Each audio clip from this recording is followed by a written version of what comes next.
Welcome to Two-Way for Today. This is a tale of two signs. One of these signs will do far more to prevent mass incidents than the other. And this is long overdue. We've allowed covenant breakers in the Republican Party and the hate America Democrats to lead our country headlong into stupid. Their America-last strategy emphasizes policy experiments that erode liberty, create economic black holes, and desecrate our ability to secure ourselves. They've made our borders porous, our money's worthless, and our schools into shooting galleries. Their policy garbage needs to be abolished because it denies human nature and defies reality. 28-year-old Audrey Hale walked into a Christian school in Tennessee and she gunned down 3 9-year-olds and 3 staffers before she was fatally shot by police at 10:27 a.m., 14 minutes after they received a call about an active shooter. How many of those teachers could have stopped the shooter dead in her tracks before she was able to take any other lives? How many of those teachers may have wanted to be able to conceal carry and provide security to themselves and their students? But they were stopped by the lawless edicts of a government who's reached beyond the power enumerated to it. Gun-free zones are a distinct example of the kind of policy perversion that leads to the most vulnerable being made a prey. We've long been advocating for common sense gun laws, and one of them is to abolish the Gun-Free Zone Act, then arm and train teachers who qualify and are willing. Examples like this one.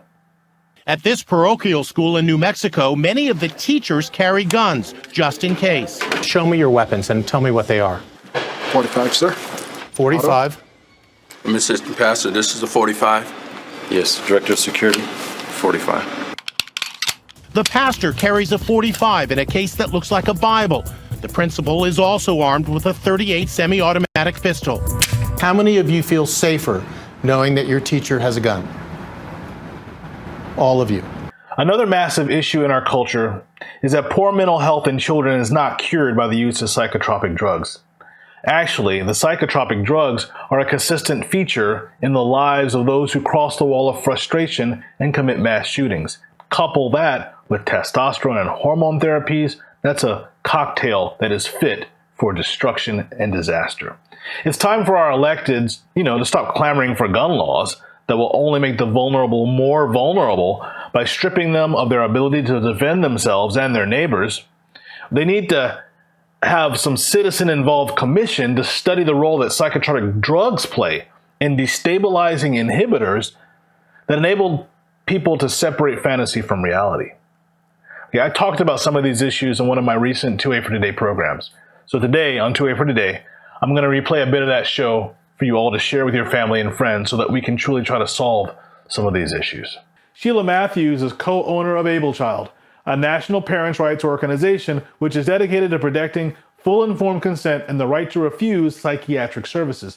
Matthews says these red flag laws are a red herring, are a distraction from the real concerns that need to be addressed, since they're a common denominator in many of these mass shootings. What is that? Psychiatric drugs. Many of these school shooters were taking psychiatric drugs at the time the crime was committed. The 2005 Red Lake, Minnesota school shooter was taking Prozac at the time of that one. Abolish submitted a written request to the U.S. Attorney for the District of Minnesota, as well as the FDA, requesting a full investigation into the event. In 1999, one of the Columbine shooters, Eric Harris, was taking the antidepressant Luvox. Fast forward to the Las Vegas concert shooting in 2017, where the autopsy found that shooter Stephen Paddock had anti-anxiety medication in his urine. Pharmaceutical companies and the mental health industry take zero responsibility for the link between psychiatric drugs and mass shootings. After Sandy Hook, New York passed the Secure Ammunition and Firearms Enforcement Act, the New York SAFE Act. Abolish's other co-founder, Patricia Weathers, testified against certain mental health provisions she believed to be subjective, stating, "We believe that the issue of gun control is diverting this country away from the very real underlying cause of these violent shootings occurring in our nation's schools." The New York SAFE Act passed without any public hearings and included a provision similar to red flag laws that allowed mental health professionals to report to the government on whether a patient could potentially turn violent in the future. The scary thing is, these red flag laws are getting bipartisan support. like the bipartisan Safer Communities Act, is just another shovel digging the grave of American liberty under the pretense of providing security. That concludes our program for today. If your right to keep and bear arms is important to you, make sure to subscribe to the New American Magazine and get on the Top Daily Headlines mailing list so that you get an email alert anytime that we upload a video or stream a live event. And share these videos with your family and friends. You've been watching Two Way for Today. My name is Zoe. Thank you for watching Two Way for Today.